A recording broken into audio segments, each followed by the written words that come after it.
चलिए दोस्तों, आज लिमिटेशन एक्ट का धारा 18 से हम अध्ययन करते हैं। इससे पहले हमारे दो वीडियोस में इसकी धारा 1 से लेकर के 17 तक हम पढ़ चुके हैं। धारा 18 है लिखित अभिस्वीकृति का प्रभाव। जहां कोई ऐसा मामला है जो संपत्ति या फिर अधिकार का विषयक वाद या फिर कोई आवेदन है, वहां पर उसमें जो विहित काल है उसके अवसान से पहले पहले उस दायित्व के बारे में कोई लिखित अभिस्वीकृति कर लेता है। और लिखित अभिस्वीकृति कौन करता है? या तो उस पक्षकार के द्वारा या फिर किसी ऐसे व्यक्ति के द्वारा जिसमें वह अपना अधिकार या दायित्व व्युत्पन्न करता है या हस्ताक्षरित है वो अभिस्वीकृति। तो वहां से एक नया परिसीमा काल संगणित किया जाएगा। यानी कोई संपत्ति या अधिकार विषयक कोई दायित्व वाद या आवेदन है और उस वाद या आवेदन का जो विहित काल है उसके अवसान से पहले कोई लिखित अभिस्वीकृति कर ली जाती है जो हस्ताक्षरित उस पक्षकार के द्वारा हस्ताक्षरित है जिसके विरुद्ध ऐसी संपत्ति या अधिकार का दावा किया जाता है, या ऐसे व्यक्ति द्वारा जिसमें वह अपना अधिकार या दायित्व व्युत्पन्न करता है, हस्ताक्षरित है।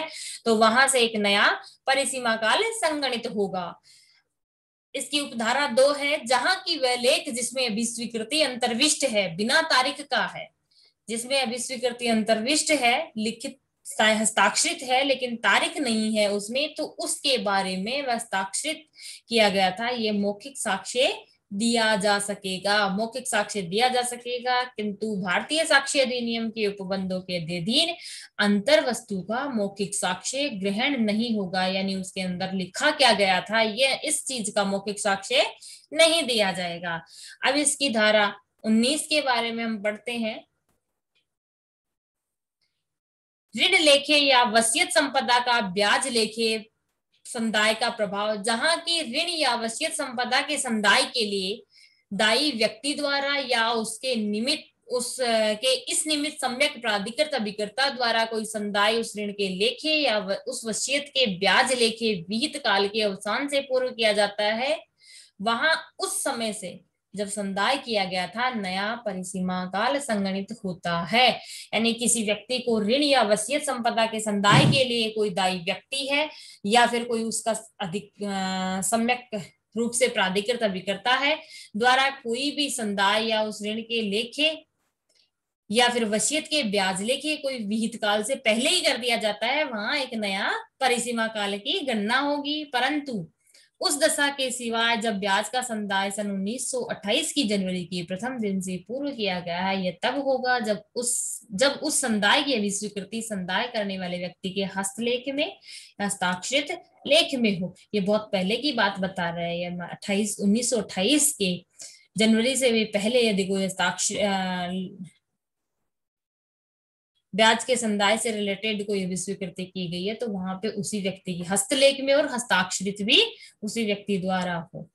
ठीक है। इसकी धारा 20 के बारे में हम पढ़ते हैं। किसी अन्य व्यक्ति द्वारा अभिस्वीकृति या संदाय का प्रभाव, यानी खुद मूल व्यक्ति नहीं हो, उसके अलावा कोई व्यक्ति हो जिसकी अभिस्वीकृति का इसके ऊपर क्या प्रभाव पड़ेगा।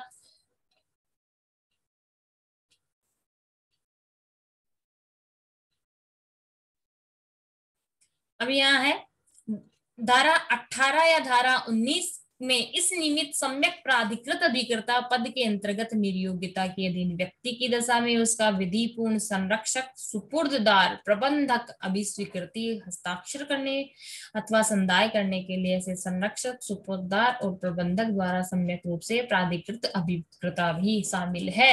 यानी धारा 18 और 19 के प्रयोजन के लिए जो सम्यक रूप से प्राधिकृत अभिकर्ता है उसके अंदर उस निर्योग्य व्यक्ति जो इनकेपेबल है उसका जो विधिपूर्ण संरक्षक है वो, दूसरा सुपुर्ददार, तीसरा है प्रबंधक और चौथा है ऐसी अभिस्वीकृति को हस्ताक्षर करने या संदाय करने के लिए कोई ऐसा इनके द्वारा प्राधिकृत अभिकर्ता है वो व्यक्ति इसके अंदर अन्य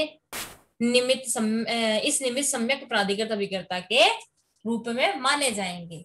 उपधारा 2 की बात करते हैं। उक्त धाराओं में से की कोई भी बात अनेक संयुक्त संविदाकर्ता, भागीदारों, निष्पादकों, बंधकदारों में से किसी एक को उनमें से या किसी अन्य या किन्हीं अन्यों द्वारा या के अभिकर्ता द्वारा हस्ताक्षर लिखित अभिस्वीकृति या किए गए संदाय के कारण ही प्रभार्य नहीं कर देती है।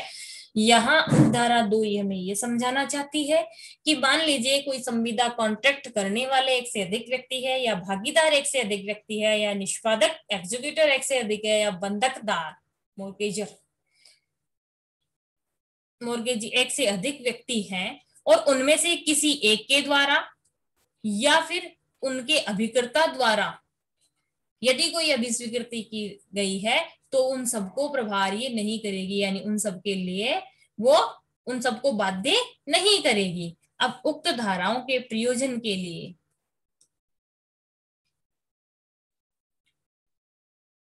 किसी संपत्ति के किसी परिसीमित स्वामी द्वारा जो हिंदू विधि से शासित हो, सम्यक प्राधिकृत अभिकर्ता द्वारा किसी दायित्व के बाबत हस्ताक्षरित अभिकृत स्वीकृति या किया गया संदाय, ऐसे दायित्व को उत्तराधिकार में पाने वाले उत्तरभोगी के विरुद्ध विधिमान्य अभिस्वीकृति या संदाय होगा। कि मान लीजिए HUF है कोई, और HUF के अंदर कोई अभिस्वीकृति की गई है, किसके द्वारा, कर्ता के द्वारा या फिर उनके अभिकर्ता के द्वारा यदि स्वीकृति की गई है, हस्ताक्षरित है, तो उत्तराधिकार में जो संपत्ति पाने वाले उत्तरभोगी है उनके विरुद्ध वो विधिमान्य होगी। और नेक्स्ट है, यह अभिस्वीकृति या संदाय जो उस अविभक्त हिंदू कुटुंब के तत्समय कर्ता या उसके सम्यक प्राधिकृत अभिकर्ता द्वारा किया गया है, उस समस्त कुटुंब की ओर से किया गया समझा जाएगा। यानी अविभक्त हिंदू कुटुंब जो है उसके कर्ता द्वारा या फिर उसके प्राधिकृत कोई अभिकर्ता है उसके द्वारा किया गया कोई अभिस्वीकृति है, हस्ताक्षरित है, तो पूरे कुटुंब की ओर से किया गया माना जाएगा। यदि किसी अविभक्त हिंदू कुटुंब की उस हैसियत में उसके द्वारा या उसकी ओर से कोई दायित्व उपगत किया गया हो, यदि कोई ऐसा दायित्व किया गया हो, उपगत किया गया हो, ऐसी कोई उनकी कर्ता की हैसियत से, कुटुंब की हैसियत से, तो उन कर्ता द्वारा की गई या फिर उसके अभिकर्ता द्वारा की गई स्वीकृति मान्य होगी। नेक्स्ट धारा है 21, नया वादी या प्रतिवादी प्रतिस्थापित करने या जोड़ने का प्रभाव।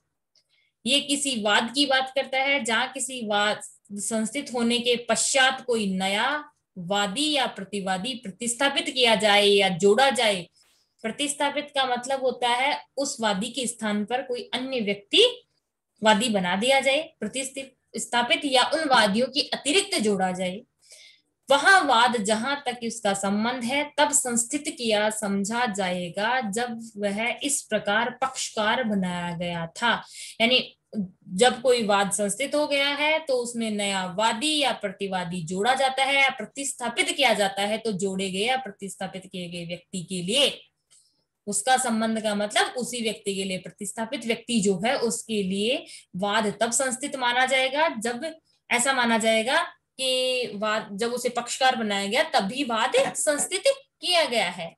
परंतु जहां की न्यायालय का समाधान हो जाए कि नए वादी या प्रतिवादी को अंतर्विष्ट करने में लोप सद्भाव पूर्वक की गई भूल से हुआ था, वहां यह निर्देश दे सकेगा कि वाद जहां तक ऐसे वादी या प्रतिवादी का संबंध है किसी पूर्ववर्ती तारीख से संस्थित किया समझा जाएगा।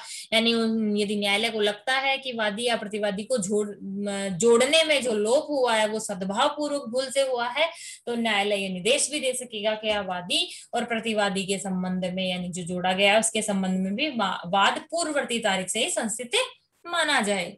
इसकी 21 की उपधारा 2 कहती है, उपधारा 1 में कोई बात ऐसे मामले में लागू नहीं होगी जिसमें वाद के लंबित रहने के दौरान किसी हित के समनुदेशन या न्यागमन के कारण कोई पक्षकार जोड़ा या प्रतिस्थापित किया जाए या उसमें कि वादी को प्रतिवादी या प्रतिवादी को वादी समझा जाए। यानी जहां पे वादी और प्रतिवादी की स्थिति को चेंज किया जाए या फिर किसी हित लंबित रहने के दौरान किसी हित के समुदेशन असाइनिंग के दौरान या न्यागमन के दौरान कोई पक्षकार जोड़ा जाए, तो वहां ये धारा 21 के ये प्रावधान लागू नहीं होंगे। ये थी धारा 21। इसके बाद में नेक्स्ट धारा 22। चालू रहने वाले भंग और अपकृत्य, ऐसे मामले जिसमें चालू रहने वाले संविदा भंग, चालू रहने वाले अपकृत्य की दशा में एक नया परिसीमा काल उस समय के दौरान प्रतिक्षण चलना आरंभ होता रहता है जिसमें यथास्थिति ऐसा भंग या ऐसा अपकृत्य चालू रहे।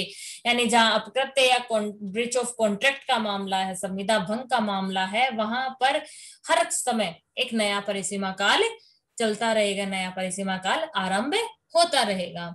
नेक्स्ट है धारा 23, उन कार्यों के लिए प्रतिकर का वाद जो विशेष नुकसान के बिना अनुयोज्य न हो। यहाँ है उस कार्य के लिए जिसमें कोई वाद हेतु तब तक उद्भूत नहीं होता हो जब तक उससे कोई विशिष्ट विनिर्दिष्ट क्षति वस्तुतः नहीं होती। प्रतिकर के वाद की दशा में परिसीमा काल उस समय संगणित किया जाएगा जब वह क्षति हो जाए, कि मामला ऐसा है जिसमें कोई क्षति बिना हुए वो वाद की परिसीमा काल वाद अनुयोज्य नहीं होगा, दावे के योग्य नहीं होगा, यानी उसमें विशेष नुकसान होना आवश्यक है। तो जिस वक्त वो नुकसान होगा या जिस वक्त वो क्षति होगी उसी वक्त से उसका नया परिसीमा काल संगणित किया जाएगा। धारा 24 है, लिखितों में वर्णित समय की जो संगणना है वो ग्रिगोरियन कैलेंडर के द्वारा ही समझी जाएगी। इसकी गणना के लिए इस कैलेंडर का प्रयोग किया जाएगा। चलिए दोस्तों, आज तक के लिए इतना ही। नेक्स्ट वीडियो में इसके जो हमारा रिमेनिंग पार्ट है उसको पढ़ेंगे हम। धन्यवाद। तब तक के लिए इसे सब्सक्राइब करिए, शेयर कीजिए ताकि आपको अधिक से अधिक हमारे वीडियोस मिलते रहें और आपकी स्टडी कंटिन्यू चलती रहे।